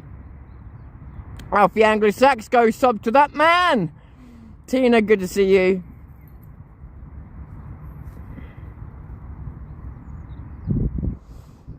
Yep, I am aware.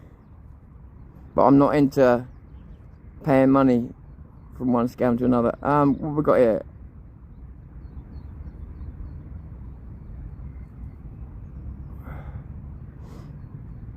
Sorry.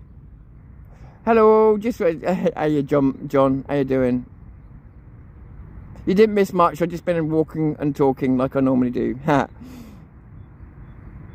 No, well, good shout with the Pompey John. I'll look him up because I know other people know him. So there's actually a few people down here. By the way, I'm terrible with names. So there's a few people down this way that I've started to connect to. So I hope I haven't connected him already and just forgotten his name, because I'm terrible like that. Like there's another guy down here.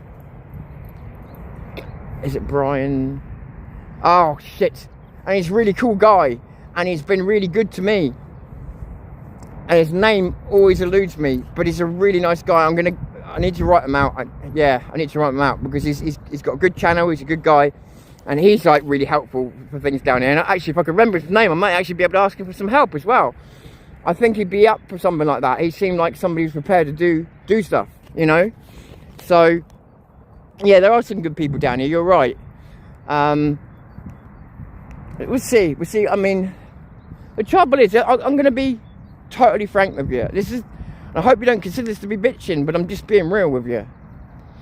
What I see, even with, and I don't want to mention groups, but even with groups I see around here, is when it comes to the stage, it's just the same as the Tommy event. They're all fighting over the stage. Everybody's got their stage time, which is the most important thing to them. It's, oh, here we go again.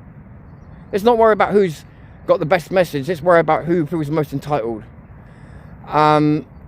All of that bullshit just does my head in. It's just, it's politics. It's not politics, you know, when I say politics, I mean like politics like you get in company boardrooms, that kind of politics, yeah? And I fucking can't be doing with it. Like, yeah, I'd like to get up on stage sometimes because I could do a 10 times better job than some of the people I see on there. But if I'm not invited to get up on there, that's that, right? And my stage time doesn't mean that much to me that if someone incurs into it by a minute that I have a fucking freak out. So, well, okay, I've got a minute less. Do you know what I mean? This happens. But people don't act like that. I just... So the problem is we're working with groups. People are different, but groups become a problem because half of them have got loyalties to different people. Half of them think they're way more important than they truly are. They really do, just because they got a leader. They're small fish in a very small ponds, which makes them very, very territorial and defensive. So someone new, might like me, comes in. If I got a bigger channel than their entire group has, do you think they're grateful for having me in there to spread their message out? Or do you think you get some jealousy? Now, you know what you should get? You should be pleased that someone local has got that ability to get you out. And some are, by the way. But some people will always see it as a threat. Because everybody's trying to be famous and monetized. You've got to realise this, boys and girls. And everybody doesn't realise that they're trying to be a superstar. They think they're not. But if they're not, then why are you fighting over stage time? What does it matter as long as somebody's getting the message out? Why does it have to be you, specifically? Just saying. I've been on the stage. I've been off the stage. I can carry a room full of people in my hand if I choose to do a good speech. I don't get asked. Pisses me off sometimes. But at the same time, it's like, I'm confident in myself. So I'm like, well, I know who's losing out here and it ain't me. So, because I've done it already. So it's like, no worries. If the message is getting out, as long as somebody's doing it. I'd be more annoyed if nobody was saying the message. I think that's the most important thing for me. But a lot of people around the country aren't like that. They're like, oh, we've got this little group and it's on Facebook. Therefore, the leader of that is, you know, I don't know. Perhaps they think they're going to get into Tommy's team, or I don't know. Some of them do, like, really. And that, to them, is an achievement. I remember, and like, before you think that's me ripping Tommy's team down, I remember, right, so just to show you that his team do have a sense of humour, right, I remember being really offended one day. Offended. Because someone came on my first channel and said to me, hey, what about you get an interview with Tommy one day? And I said, well, what would I ask him? I already know his views. They said, yeah, but that would be like the pinnacle of your channel, wouldn't it? I was upset by that. And I went and said to, let's just say someone right up at the top, maybe even Tommy himself, I can't remember, but I told someone right up top, I said, no disrespect, but the idea that they think that getting another man on my podcast to interview would be the highest professional point of my life felt like a kick in the bollocks. And rather than rush in to defend Tommy and say, oh, how they thought it was fucking hilarious. They knew exactly why I was pissed off. They knew exactly why I was pissed off. Like, oh, right. So the best I can do is get a guest on who's famous. Thanks a fucking bunch. Yeah, nothing what to do with what I'm offering. Nothing to do where I could go or what I could be. The best fucking thing I could hope for is to get Tommy Robinson on my podcast. And this is what I mean. And so all these people that you think are like, what's the word, you know, who would boisterously defend that. They weren't defending it at all. They laughed like fuck. But they knew exactly why I was pissed off. You grow a podcast, not so that you can max out by getting an interview with someone else. It was such an insult at the time. But yeah. But people found it funny. They got it. They got why I was pissed off, so that was good.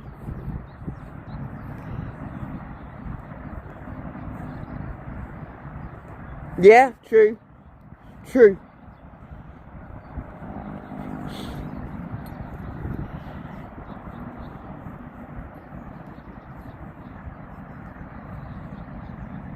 Is there a fatwa thing on Tommy?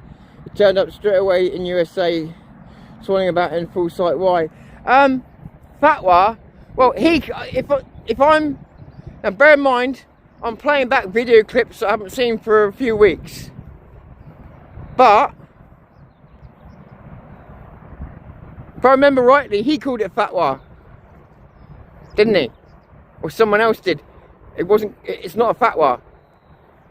I'm pretty sure him or someone said it's basically a fatwa, didn't they? They said it's basically that, but it's not, as far as I remember, officially that. Yeah? It was more that there was a warning, like he's had before. He's had many like Osman warnings and stuff like that. But I'm just going over the footage that I remember seeing. And in the footage that I saw, there was a lot, I'll be honest with you, there was a lot dodgy about that whole set of footage. Now, when you're trying to put people off the scent, then it's going to be something dodgy about the footage. But nevertheless, there was a couple of slip-ups made in it. So, but again, seeing those slip-ups doesn't make me know exactly what was going on. You know, so again, any claim I make from that point is just guess. All I can tell you is the video footage didn't make sense. Some things didn't make sense. But no, I didn't hear, sorry, to answer your question directly, no, I don't remember anybody else but Tommy saying it's just like a fatwa, or it's basically a fatwa. I can't remember the exact words used, but I don't remember someone saying this is definitely that. That's what I remember. But that is going from memory, not sight. Oh, sorry, it's really, really awful lighting at the moment.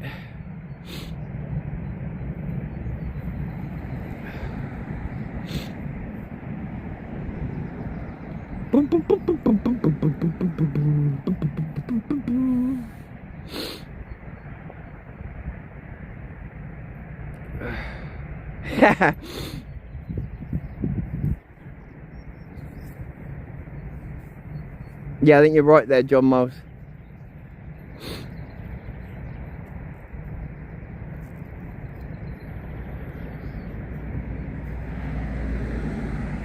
That phone call from the police called him Mr. Robinson, did it?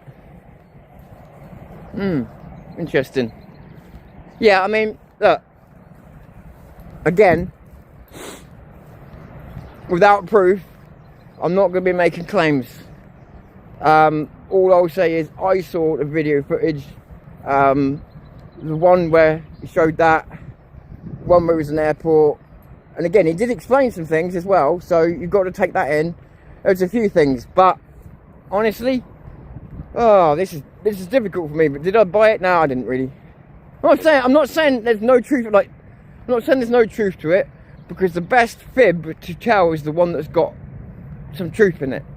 But for any person. But yeah, no. I'll be honest with you. I didn't really buy it. And I tell you, perhaps it's different from me though. My reasons may be different from other people's. My reasons was because 2 weeks before I said exactly that situation was going to come up, so I just happened to predict the unpredictable. So that's for me why I got more things with it, and you know, so what I saw in the recordings and that. But again, what I've got is fragments, patterns. Nothing where I could say, this is exactly what's going on and let me spell this out for you. So, you know, it's kept there. It's kept there. But I also know as well, if there was truth to it, I know if I was doing video recordings, I'd be messing around with you as well. As in, I would never film where I actually was, and I'd be playing around all over the place. If I genuinely felt someone was after me, I would be making my videos very unrealistic, if you know what I mean. So I don't, you know, again, it's easy for me to cast judgment. I have no idea. I just know the videos felt a bit, yeah.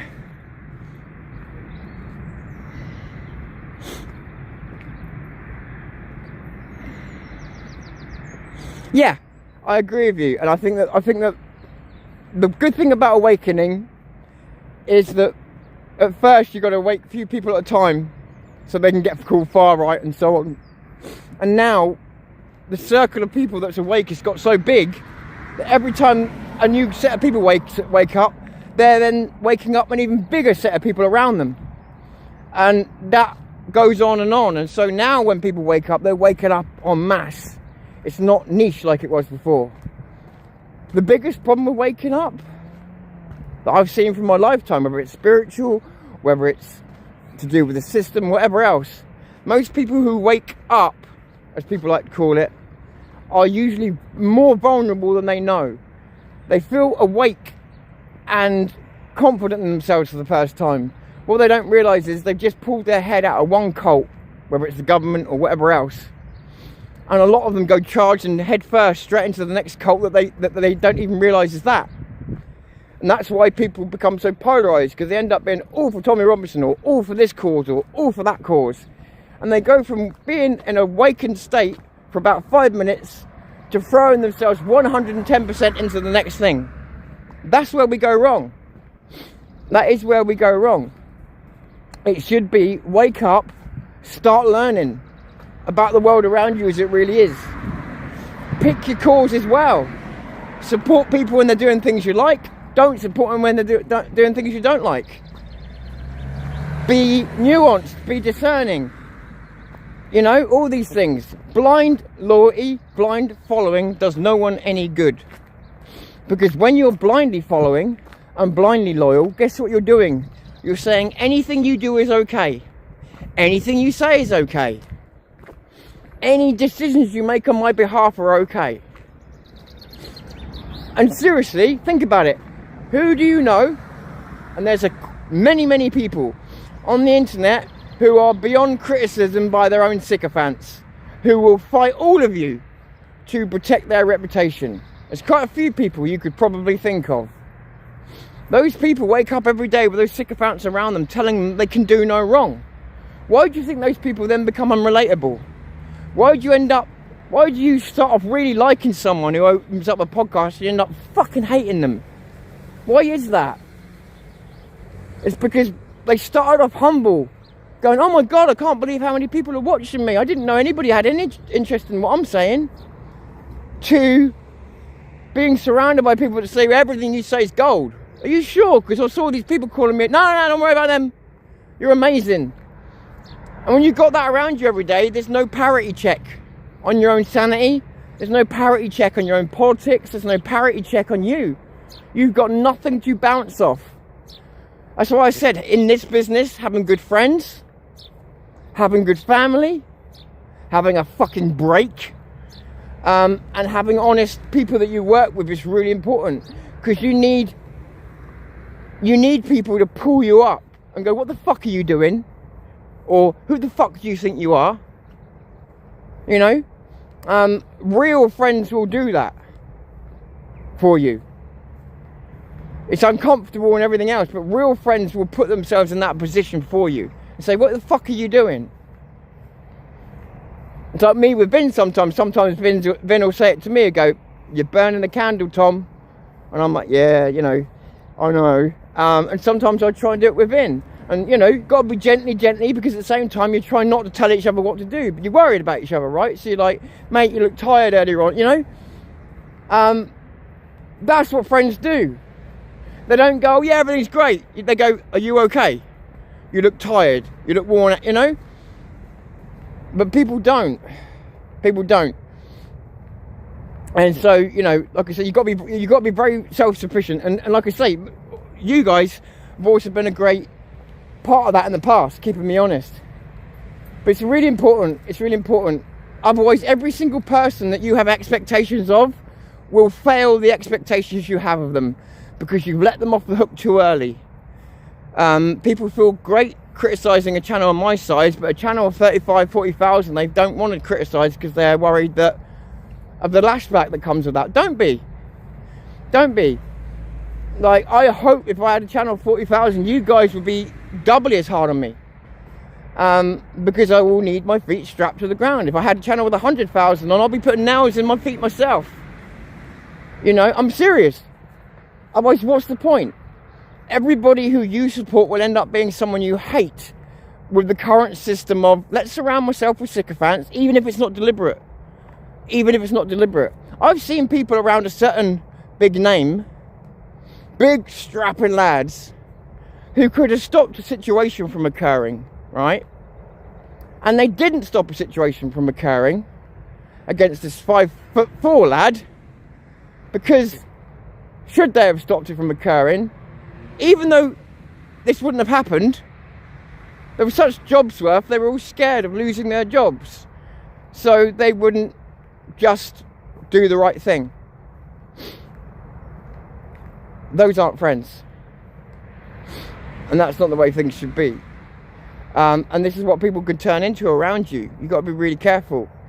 So I'm lucky, even when I had the 20k channel, my mods used to fucking slap me about and keep me down to earth, you know. So, and they really did.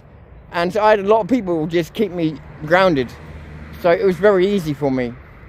I never felt, yeah, you know.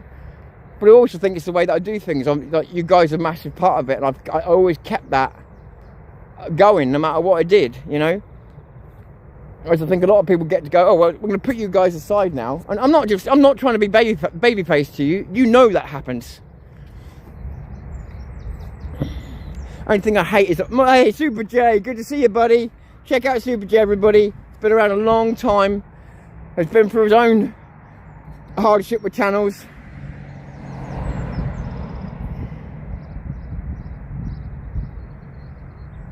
Well, we've had a couple of days down in the south where it's been sunny but shitty, as in the weather's been very, very windy and very, very cold, even though the air temperature says 17. So today it's supposed to be 19, and although you got about 40-mile-an-hour winds up there, down here at the moment this is shaping up to be the calmest, warmest day. So we may actually hit the 19. What I haven't worked out yet, because the sun's not high enough yet, is when that sun gets up to about there, are we going to start getting stronger winds? Because that will then start to, the heat's going to start to do that. Hopefully the pressure's not falling. Because it would be nice, we get a nice little heat barrier. If the wind doesn't get any stronger than this, it's going to be a beautiful day. It'll be the first actual spring-like day for about a month. So I'm hoping so. But we'll see. We'll see. Like I said, the last 2 days could have been beautiful and the wind absolutely screwed them up. So we'll see. A lot of people are very angry. It's like a tinderbox. It is. It is. And this is why I'm suggesting doing stuff after the UTK march. People think I'm trying to support the UTK march or not support it. It's like, it's neither. It's like this summer is going to be a summer of problems. We can either be proactive or reactive. Reactive usually means violence, and you're slow to the game. There may be some things we could even put off by showing presence. Just presence around the country. Make people think we're more available and around than we really are. Do you know what I'm trying to suggest? Make people think we're more around and available than we really are. That's all I can say here now, isn't it? Make every person that would want to break the rules of this country paranoid about which corner they're going around next. Because we're everywhere.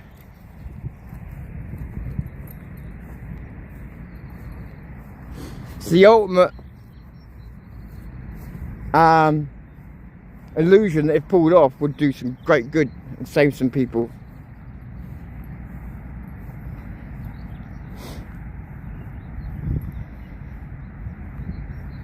Well, see, with the migrant hotels as well, the people working for them and that, it's like the one that I went to when I said to you about money and that. Oh, I can't talk about that. Yeah, you can talk about everything else, but you can't talk about that. And the fact of it is, the government are paying these people the equivalent of every room full up over a summertime, every day, for 2 years. It's a deal like they wouldn't get anywhere else. So yeah, of course they take it. Of course they take it. But I think they sign NDAs. I'm not certain, but I think they do.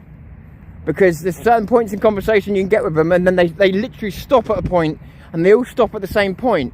And it's almost like, it's not, at first I thought they just didn't want to talk about it. Now I'm starting to think they're not allowed to talk about it, because they all stop at exactly the same spot and go, you know, in different ways, but it's the same thing that they're doing. So I don't know. Now I'm getting warm. Now I'm actually getting, mind you, look what I'm wearing.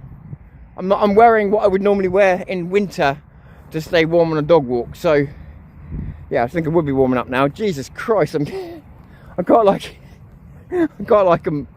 multiple layers of clothing on. I've got the sun's beating down on me now. That's actually nice. See, this is the real shitty thing about this year. This time last year, April was beautiful. So by this time in the morning, it was already about 14, 15. And it felt like May already. This is actually lovely this morning. The wind every day that's been falling on us has just been like fucking ice. It's been, honestly, it's been like someone's pouring cold water on you, down your neck. And it's been, and then they go, oh yeah, it's a heat wave. Like, yeah, all right. But this, although the air is still kind of carrying that ice, this is beautiful. This is absolutely fucking beautiful. Look at that, it's absolutely fucking, yeah. A little bit of air coming down. Air's changing direction. It's going from, it was an easterly, now it's turning into a east northeasterly. Yeah, so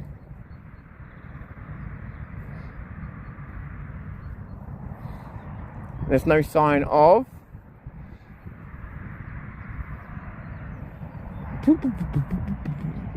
change. Not, at least not yet. Actually, I wonder if the pressure's going up. Because that looks, I'll have to have a look when I get home. See, my eyesight's bad. I spent half my life looking at the sun like this. But yeah, there's a small blow of wind on me now, but considering the time of the morning that it is, it's nice. This is beautiful. Fuck me, I've been waiting for this. I only waited about 2 months of constant promised nice weather. We've had one day where it felt like spring, one. So yeah, maybe I actually get out in the daytime today. So I'm glad I did live early. See what I mean? Did live early. I'm not my normal live, admittedly, but I only came on for a chat really. But when I'm doing normal lives and that, I mean, ones that are a bit more planned, I'll do them early in the morning, then carry on do the work that I need to do throughout the day. It doesn't need to be the way that I've been doing, all encompassing, you know. All you got to do is stand up and walk away when you're finished. I say all you got to do, but so many of us are going, oh, I've got to check this, I've got to check that. Like, you make up more jobs than you need to. It's already hard enough work doing what we do, but you can make it harder for yourself. So that's the mission I'm on at the moment. It's all about doing YouTube whilst not being addicted to YouTube. So it's like trying to metaphorically administer heroin in a I've never had heroin, but I'm just saying that's always the drug we go to when we talk about addiction, right? It's like trying to administer heroin in a medicinal dose without getting addicted. Probably fucking fated to failure, but I've got to try. And that's the way I run my YouTube channel, just in case anybody switched on and went, what's she talking about taking heroin for? So yeah. Well, you said, I agree with you about Starmer, but think of it like this. Starmer has to stay PM for the time being. Because the Labour Party, no leader, I think in history, but no leader, or no wannabe leader, is going to take the Labour Party on whilst the May elections are still in front of them. And the Labour Party have said this out the back door, which is basically, yeah, they're ready to get rid of Starmer, but they're not ready to become a leader of a party that's about to massively get embarrassed in local elections. So I think Starmer could fuck a pig on television at the moment, and he's still not going to get kicked out until those May elections are gone. I think once the May elections are done, I think you'll probably find that he'll get kicked out because of the May elections. They'll use them as the excuse. But we'll all know that really, it would have been now that it was over for him. It would have been now that he would have been, in fact, probably a little while ago, that he would have been terminated. He's been a lot more quiet, a lot less policy coming out. It's almost like he's been neutered. So unless I'm very wrong, I think he's already been neutered. I think he's the sacrificial lamb for the May elections. So and then they'll go, right, we lost the May elections because you Starmer, you're out, and that'll be the excuse they use. But we all know that they've been planning it for a while. Just no leader is going to take on a party as a new leader, especially when they're fucking wet behind the ears like this lot are, and yeah, and lose a load of local elections. The first action as a leader. What we're going to do? What's my first action? Oh yeah, I've got to lose these elections. No, nobody's going to do that. That's just not how politics works. So after the May elections, if he's still there, June, July, August, September, then we can say, wow. Then we can really say, wow. You know? Who do I think will replace Starmer? I don't know. It's a good question. I don't know. You think it seems obvious, but I don't know that it is. In a way, I hope that it's Lammy, because he's incompetent. And completely incompetent. I mean, as thick as two short planks. Him or Diane Abbott would do. Because they're so incompetent and they're so willing to bend over and take it that they can be bullied around and pushed around, and their incompetence may slow down the rate of Starmer's plan. The one thing you've got to say about Starmer is he's got a plan, he's got an ideology, and it's not that the rest of them don't, it's just that he's actually reasonably competent at making us all suffer. Whereas I think the others may potentially be bullyable. I mean, don't get me wrong, it's not much of an improvement, but it's all we got. So I kind of hope it's someone like him. So just someone incompetent, completely incompetent. Because people are calling Starmer incompetent. He's not incompetent at all. Everything he's done has been planned. Even the Mandelson thing, he knew what he was doing. It's not incompetence. The only incompetent part was he got caught. Let's be honest. Let's not lie about what he is. Let's not call him stupid. He's not stupid. He just got caught. There's a big difference. So yeah, I think I'd rather have the idiot than the... Because I truly believe Starmer's evil. And I know that may come across as over the top to some people. I truly believe he's evil. I don't see the I don't see the shades of grey with Starmer. I just see an evil man. Whereas with the others, I just see a bunch of meh. So that's a bit different for me, you know?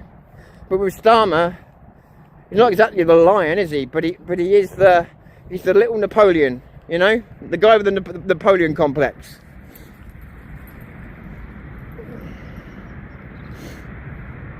But yeah, that's I'd say Super J is probably more likely onto the real likelihood of it. Of who? Sorry. Good morning, Missy. How are you doing?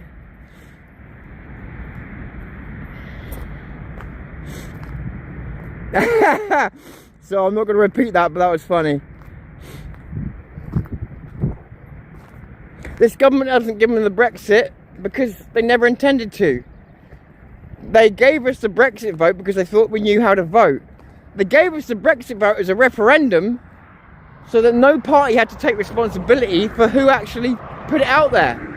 Otherwise, if Brexit had been put on a manifesto, it would have... If Brexit had been put in a manifesto and you had a government with a majority in, it would have been a lot easier to get through. It was a cop-out from the moment it was put out as a referendum. That meant there was always going to be troubles. But there was never going to be a Brexit. The governments, none of them wanted us out. Even the ones that pretended to. The government went rogue. They ignored us. And they showed us, right, to me, this all started at Brexit. They showed us at Brexit, we don't give a fuck what you think. We don't give a fuck the only reason we gave you the vote is because we thought you'd do what we told you. We won't ever give you a vote like that again. And they fucking won't. The only reason he did it was because he thought he'd win. But the other reason he did it was because he did it by referendum. So that it couldn't be attached to his party directly.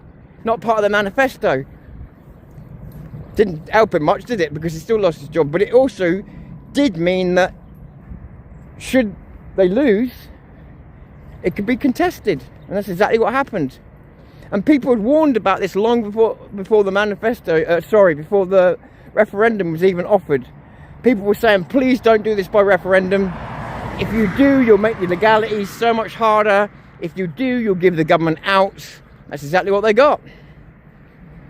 It needed to be a party brave enough to have it in there, but nobody really believed in it, did they? They didn't want it, and they made it obvious, and they went rogue, and they went totally against us, and we're never getting on Brexit. In fact, what we're getting now is the opposite. We're closing ties with Europe. So we're going back. We're going back to Europe. I don't care what anybody says. We never really left. No, it wasn't Brexit. You're right. And the worst of it is, if we had Brexit by now, this amount of time later, we would be coming into trade deals not only with Europe, but countries around the world, where all this bullshit of leaving Europe would now become things of the past, and monetary deals and stuff like that with Europe and outside Europe would now be being sorted out. Instead, Starmer's pulled after 10 years of fucking uncertainty for people, he's pulled us straight back into the same mess. He doesn't give a toss about a single one of you. That's why it annoys me so much when people stick up for Starmer. It's like, why do these people stick up for someone who literally hates their guts? I never understand that. Good morning, Smiler. Yeah, true. If a referendum wins, they can say sod you all. Exactly. Always do any important decision, throw in a referendum and then say it's the public's fault. They got it wrong.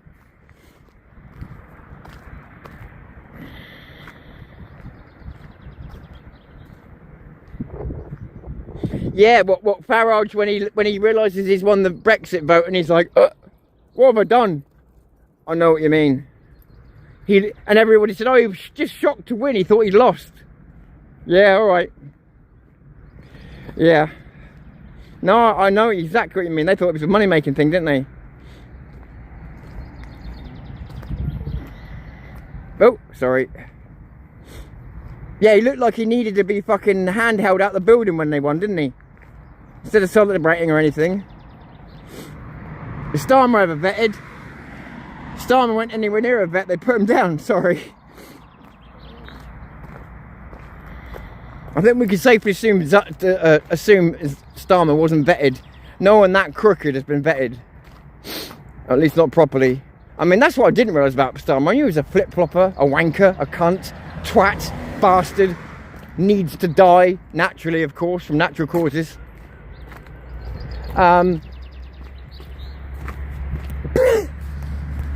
Sorry. You've got to be so careful, haven't you? But I'm just playing a character, as you guys know. I'm just playing a character. All of this is I'm always playing a character, right?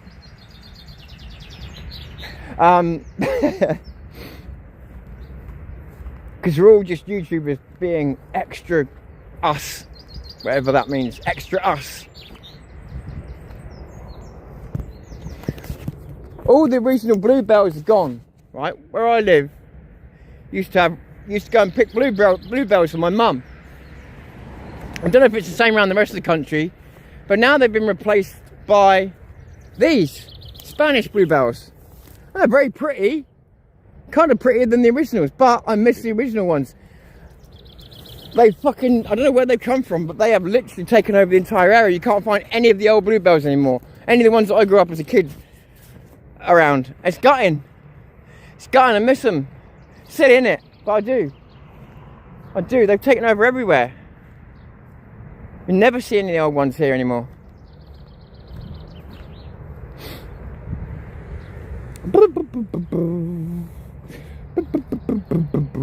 How did I forget to bring out 2 pairs of glasses? Unreal.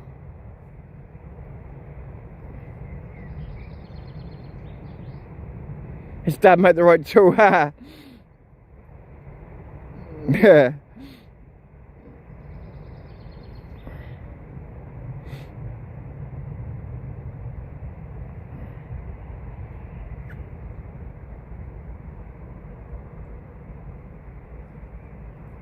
Remember, guys, I can only see somewhere between 1 to 2/3 of the conversation coming through. So if you make a comment that I don't see, that's why. And you can see it on the screen here. You can see not all the comments coming up, right? That's what I've got to look at. It's because I'm using Prism. Whether you StreamYard, Prism, whatever you use, a lot of creators aren't aware, because they're technically fucking deficient and you're not aware of it because they do these podcasts and they seem to know what they're doing, but StreamYard's doing it all for them. Most of them are technically deficient in most of the basic ways that you need to have knowledge. So most of them don't realise they're not actually seeing most of your comments. So if they ever seem ignorant, sometimes it's just they're not seeing it. But they're also too stupid to know they're not seeing it because they know fuck all about the technology they're using. So understand that because YouTube doesn't like to play nice with anybody, and I mean anybody, they've made it difficult for StreamYard and all other studios to connect with them. And we can get the chat, but they give us the censored top chat. They will not allow StreamYard and everything else just to give the full uncensored chat. Now you tell me why, but just so you know, because other creators won't tell you that because they're too fucking dumb.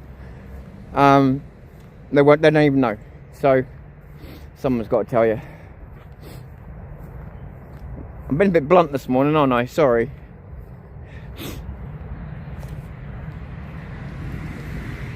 But blunt, not catty. I hope you understand that, yeah?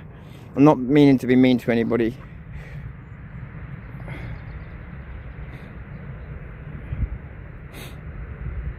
So I've got a hold of this angle to see without my glasses. One sec.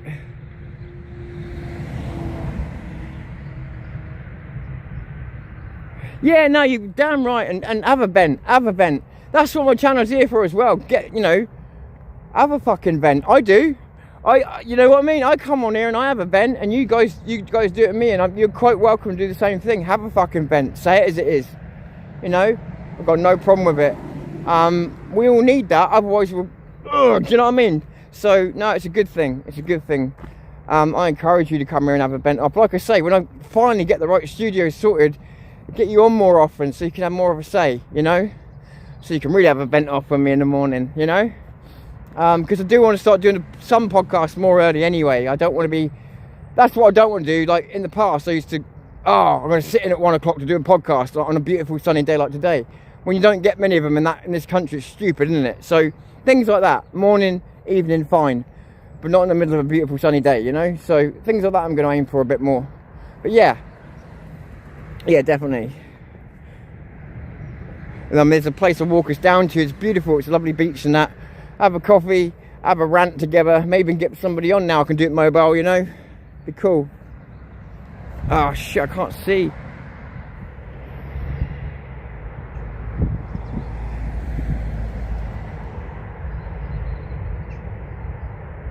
Yeah, you're right. Exactly. Remember to smile, because that says everything, doesn't it? I remember my dad said to me once, he said, you can call someone a C-U-N-T to their face in their own living room as long as you do it with a smile. I thought he was joking. He wasn't.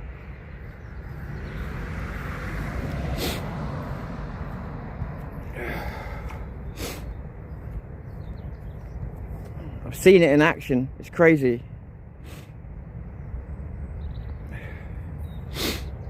I think Mrs. Starmer and kids are probably hiding in the bunker, to be honest with you.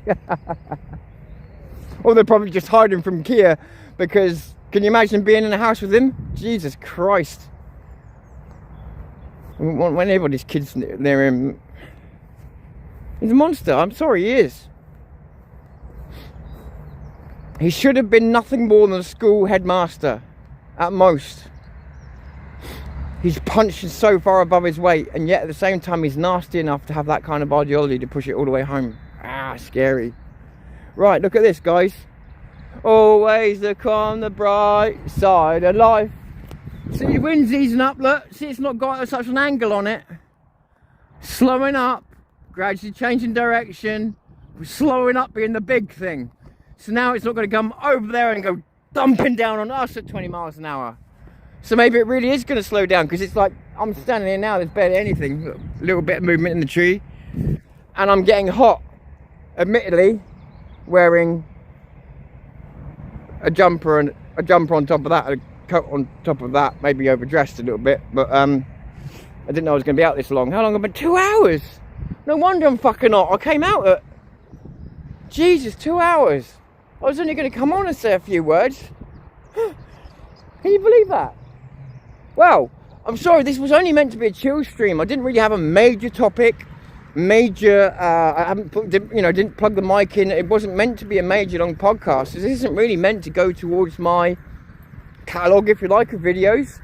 So I will say I feel a bit weird asking this, because normally the videos, they're planned out, in as much as I know what I'm going to talk about roughly.